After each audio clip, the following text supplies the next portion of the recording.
Thanks for coming today. Your creation, your work at Singularity is incredible. I was actually earlier today watching your talk with Joe Rogan. There's one thing you said on that which really stuck in my head was you said we are a pseudo semi-democracy.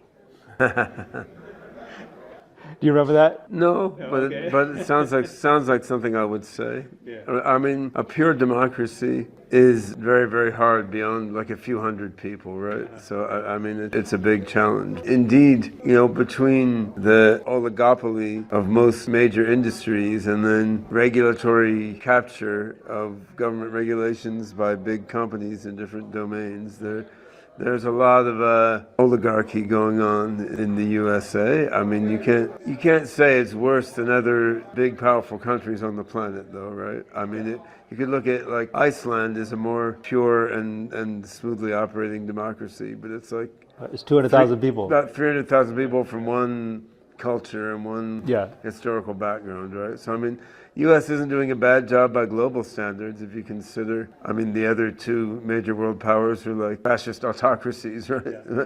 On the other hand, if we look at, the rise of AI and the movement toward general intelligence, are any of the world governments really trustworthy to sort of guide us to a technological singularity? I mean, they can't even manage finance or medicine or crypto or a lot of much simpler things, right? So as we get closer to general artificial intelligence, what do you see happening between technology?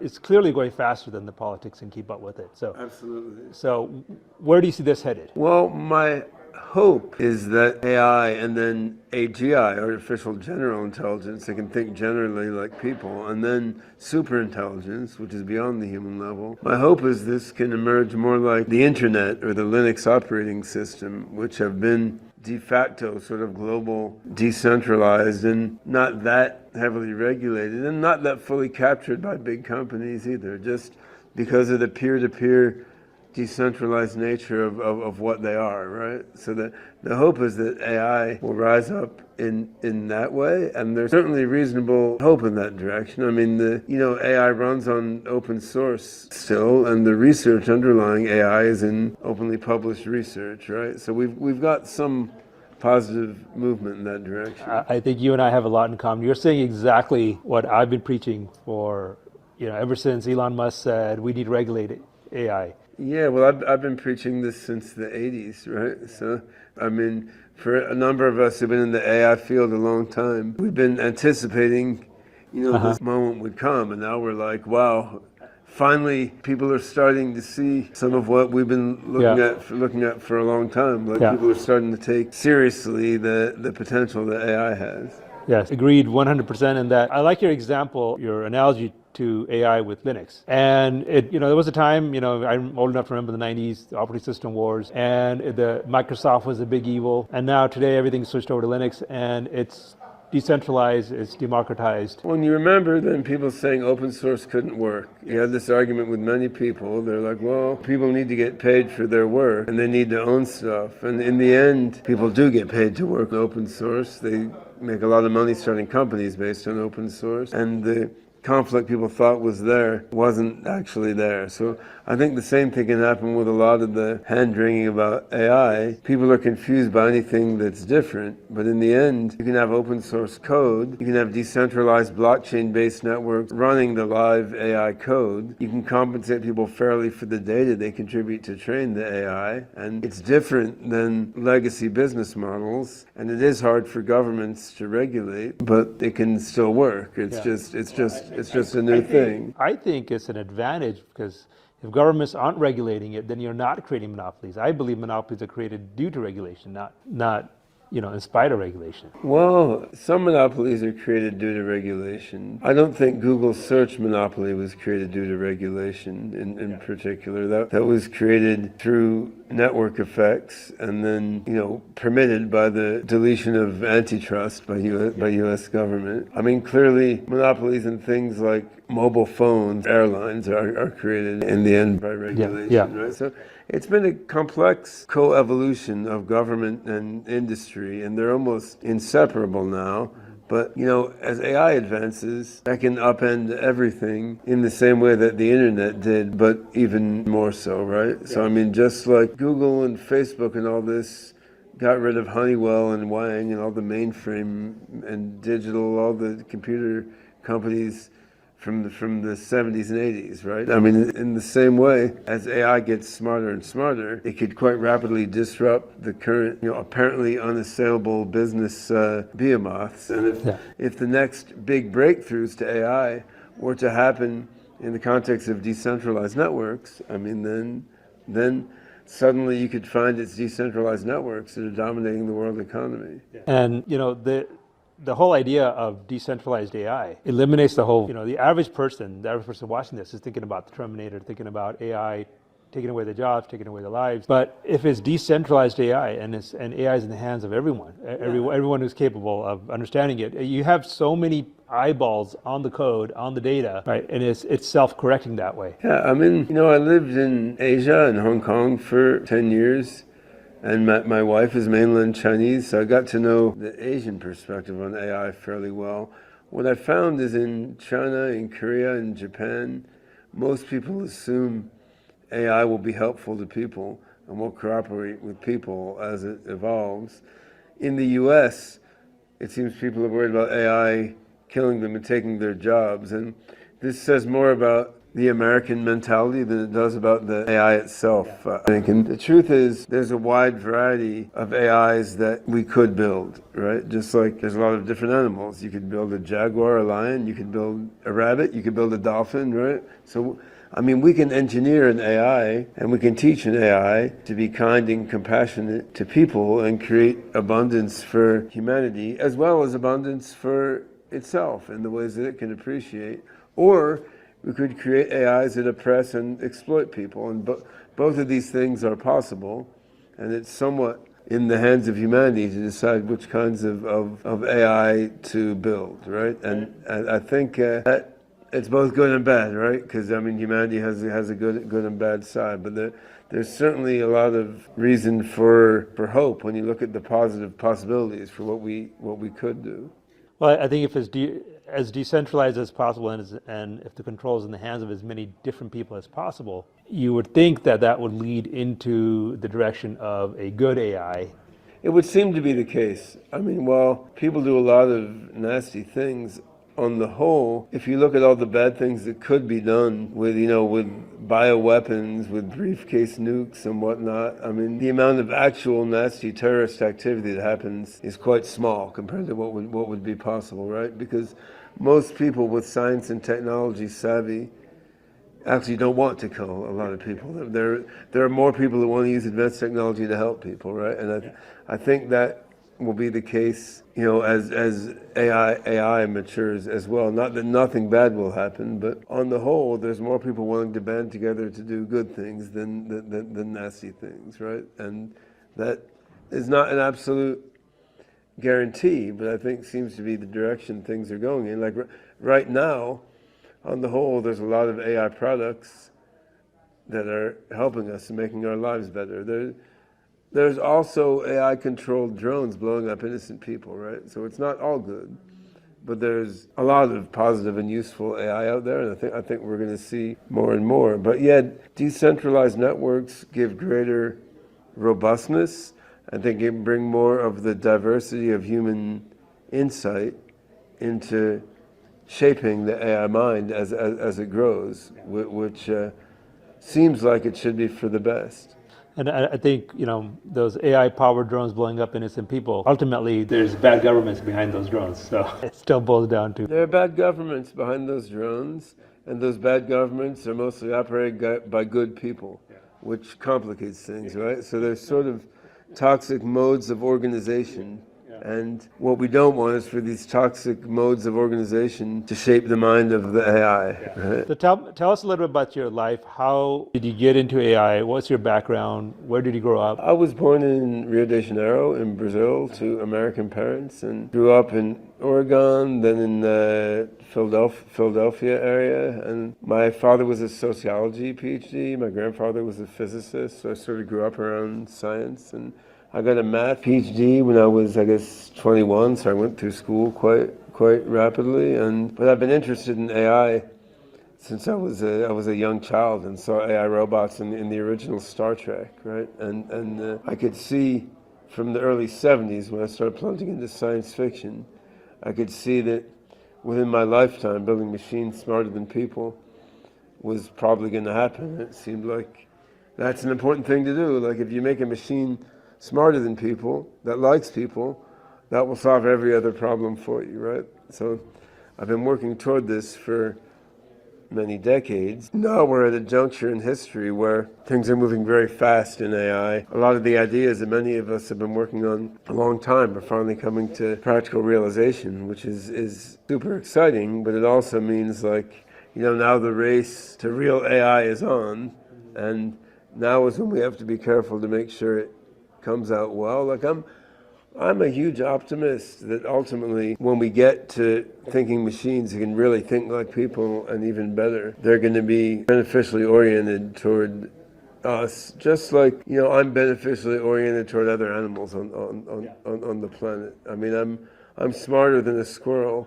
I have no desire to go terminate all the squirrels in the forest, right? Like why bother? They're beautiful creatures, right?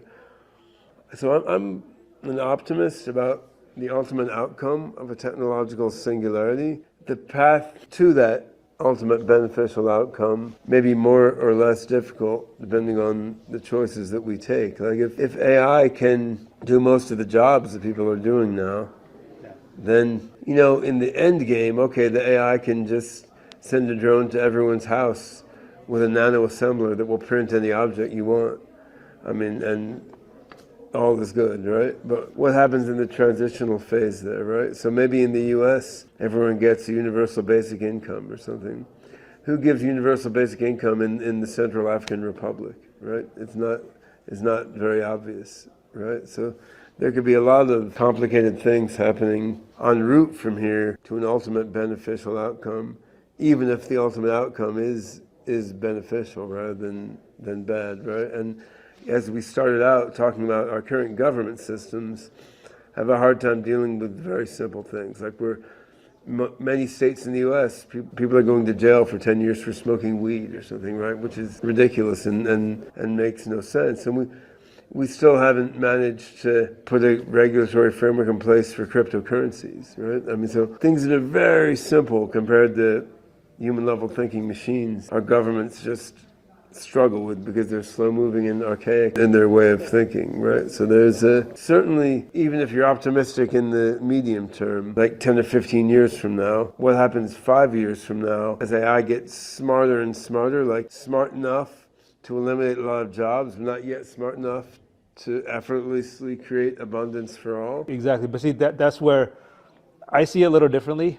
See, my approach is saying, okay, yes, great minds like yours are working towards the artificial general intelligence, the singularity. But when I look at AI today, and I look at everything that it can do, I said there's so much inefficiency in the system today that simpler AI algorithms are just not being implemented. If we just use them properly, and we could take entire industries and multiply them, reduce costs. Well, sure, but so you automate the McDonald's drive-through, and you automate long-distance trucks, then people who used to sit behind that drive-through window listening, you say like, oh, I want a burger and a fries, or people that used to drive trucks back and forth, people maybe my age in their mid-50s, but with much less education, then it's not clear to me what new jobs these people are going to get. And if you look, say, in the outskirts of Addis Ababa in Ethiopia, where we have an AI development office, there's a shoe factory where people are by hand sewing the soles on shoes. I mean, once robots do that more cheaply than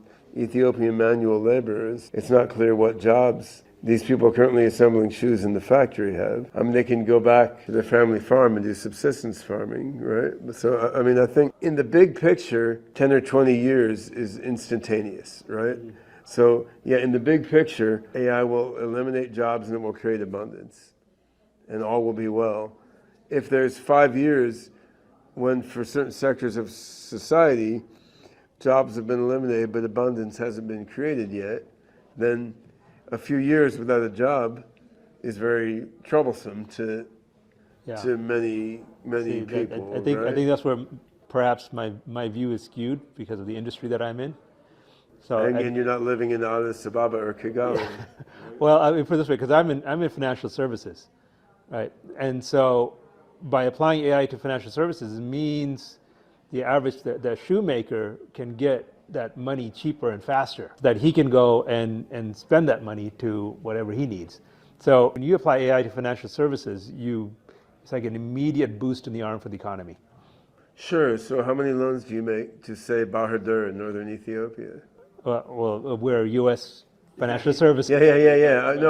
I mean, actually, I think the story is different in the developed and developing world. But actually, I would argue in the developing world, the need for access to capital is even greater than it's very hard to get capital in the developing world. It's very hard. So anything and governments pose a ridiculous obstacle, like to move birr in and out of Ethiopia, there's like a year delay while the government sits on your money and just trades it for their own profit, right? Exactly. I mean, so any kind of insane. any kind of technology that can deliver capital to people faster and cheaper, right? Actually, is better. Is the best solution to. I mean, to use of empowering. AI and cryptocurrency to democratize finance has the potential to smooth out all the economic troubles potentially caused by the advent of AI very well, and it's then government regulation which gums up the works. But that's exactly what we're doing. Yeah. And my thesis is that, okay, I can't stop what the government does. I can't change what they do. Okay, but I say, you know what, regulate away. Go make it as complicated as possible, because I could just take that, I could train the AI, and I could slice right through it, right? So within reason. Yeah, I mean, yeah. China outlawed all utility tokens. of course. It's hard to, it's challenging to route around that without winding up in thankfully prison. we're not China. Thankfully we're Americans. Yeah. Well, in some ways, I feel like the Chinese system will be better able to regulate AI than the American one, in the sense that in China, the regulators can be very dynamic. They can just decide whatever they want. In the US, we have to make exact rules for everything. Then we have complex legal processes for changing those rules, and these are slow processes, right? So we will struggle due to the sort of formalistic nature of our legal system. The best hope is that we just don't end up making a lot of regulations about AI, because there's no way our system can make them in a sufficiently dynamic way to account for the reality. If there was one regulation to write about AI, I would say make it as broadly available as open source as possible. Right. That is the ultimate solution. You know what Japan has done in music, for example? Japan has said that all music released in Japan is sort of open for you to train your AI models on it, and there's no issues of IP. So it's quite interesting, because in a way, it's not good for musicians. They're not getting paid for it. On the other hand, it means Japanese companies will develop very smart AI because they have free access to training data. But what would be even cleverer would be for government to support advent of tools allowing creators to be fairly compensated for use of their data, right? Yeah. Well, I mean, and I don't think the government should be taking away people's intellectual property rights in the stroke of a pen. That's. Yeah, I mean, property rights are a way of privileging certain business models over others, right? And so there's sort of a subtle thing. I mean, when you're talking about, it's not the right over your own body or something, it's the right to put media out there and then make money from people copying it, right? So, I mean, it's the right to your own creation. Yeah.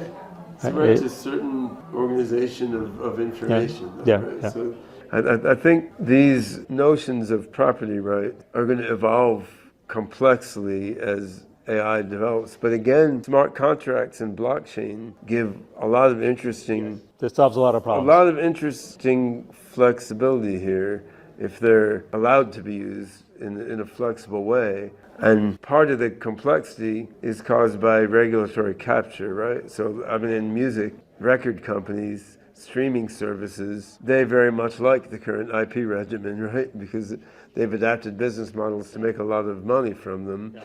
And if all successful musicians are locked up by record labels and streaming services, it's very hard to experiment with creative approaches to monetization and creative approaches to rights. I mean, what you've done with AngelAi, which is interesting, I mean, you're working in a domain which is not captured by a few large companies having sort of bought the regulatory agencies. So there is regulation, of course, but it's of a sort that allows you to be entrepreneurial in the use of AI, right? Which is great. So that's a good niche to be. Yes, because the financial service industry is highly fragmented. Yeah. Right, and it's because it's so fragmented is why there's regulation, because they're trying to get their hands around, the government's trying to get their hands around, okay, make sure Mr. and Mrs. Smith on Main Street doesn't get ripped off by somebody. Right, so if you're going to try to just say on-chain funds or something, pretty much in US to avoid going to jail, you have to do accredited investors only. Yeah. Like, why shouldn't you be able to offer a tokenized AI-driven stock fund? Mm-hmm. Yeah. To the average investor? Why shouldn't they be able to make money, right? I mean, but you have this regulatory control, which is for your own good. We will not allow you to make as high a return as rich people, right? Because people like Michael Milken, you know, who defrauded people, right? The bad apples. Right, but fraud is illegal already. You don't need new regulations to make fraud illegal, right? That is true. So, that is true. I mean, there's a lot that you could do with AI and blockchain and financial services that will be for the benefit of the economy as a whole and for the benefit of retail investors. Yeah. You're not allowed to do. Now, what you're doing is great because it's a niche where you are allowed to do it, and then you can offer value to people who want mortgages, right? Yeah. So that's great. Yeah, so I mean, the point is, like, there's a mountain of regulations in financial services, right? And the only way to really get through it so that you can get a low-cost solution and fast is you got to have robotics, you know. Yeah, because AI can understand all the I mean, for real estate, there's different regulations in every little jurisdiction, and AI can digest all these regulations, can reason based on them, right? So that's right. Yeah, it makes total sense. Yeah. Right? And that's what. And then we could do for real estate, which we picked the hardest business model, not by some genius choice, but just happened that way, right? Because I grew up in real estate finance. And that just happens to be the most regulated industry and the most difficult financial services. So now that we say that we've completely automated that, and now we're ready to go on to everything else, every other financial services, insurance and banking and so forth. Yeah. Well, insurance industry is ridiculously exploitative, Exactly. So I mean that's if people actually understood what goes on the back end, I mean they would be disgusted. But it's so boring. Most people don't want to think about it, right? Yeah. So there's a lot of value to be offered there, definitely. But being from the real estate finance industry, yes, insurance industry is highly exploitative, but nothing compared to the real estate finance industry. I can tell you that. I can tell you that. Yeah, sure. All right. Well. Yeah. Well, so I think we're going to see in the coming years more and more applications like yours, and increasingly the different applications will all talk to each other also, and this is part of how you get a sort of global general intelligence, right? So in the end, you have people working on AGI R&D to make real thinking machines. You have people doing like what I'm doing with Bill Inman, digital twins, trying to make an AI that copies each of us. You have folks doing things like you're doing, automating major sectors of the economy. Then all these AIs will be talking together. And what I'm doing with SingularityNet, part of that is making a protocol for different AIs doing different things to talk to each other and share information, and there are other such protocols also, but this will help tie together the AIs on the planet into a sort of global brain, right? Yes. Which is part of what's going to happen in the next few years, and the extent to which regulators don't stand in the way of the global brain becoming really global, then you can have people around the globe sort of uplifted in parallel as this AI advances. Yeah, and it goes back to what you're saying about a truly distributed open source approach, because you get all these different companies applying the technology in their own way and then connecting to each other, that in itself solves the problem. Right? And the interconnections keeps it balanced. Absolutely. Singularity is near. Singularity is near, but I think it's a good thing. Yeah. I love the point you made about how this is the fear of the singularity is in the U.S. but not in Asia. It's a cultural thing. It's a cultural thing, and it's fine to have different cultures with different perspectives, and a certain element of fear is healthy and will cause people to take safety measures. So I don't think it's bad that some people are being a bit wary. On the other hand, reasoning about reality by reference to Hollywood movies would cause many problems in every aspect of our lives, right? So. But I think it's the Hollywood movies that puts this fear about AI in the American psyche. Pretty much, yeah. Someone who grew up in science fiction, like science fiction novels and stories, give a quite subtle and nuanced view of AI and its potential, where science fiction movies, they all want to get to a fight scene, right? Which is nothing to do with reality. It's just what people want to watch. Right. Well, this was a great conversation. Yeah, good fun. Super stuff. insightful. Yeah. Well, thanks for having me. And everyone who's watching, go to singularitynet.io and you can find out more about what I'm doing, or trueagi.io. So. Singularitynet.io and trueagi.io. Lots of information about how to decentralize AGI in the singularity. Right. And you basically created the brain behind the Sophia robot. I did that. I led the software team behind the Sophia robot. I used to lead software and AI at Hanson Robotics, and now I'm working. They want you. Working still there. I'm working on some other cool robots that we have here at the intergalactic soiree, Grace and Desdemona as well.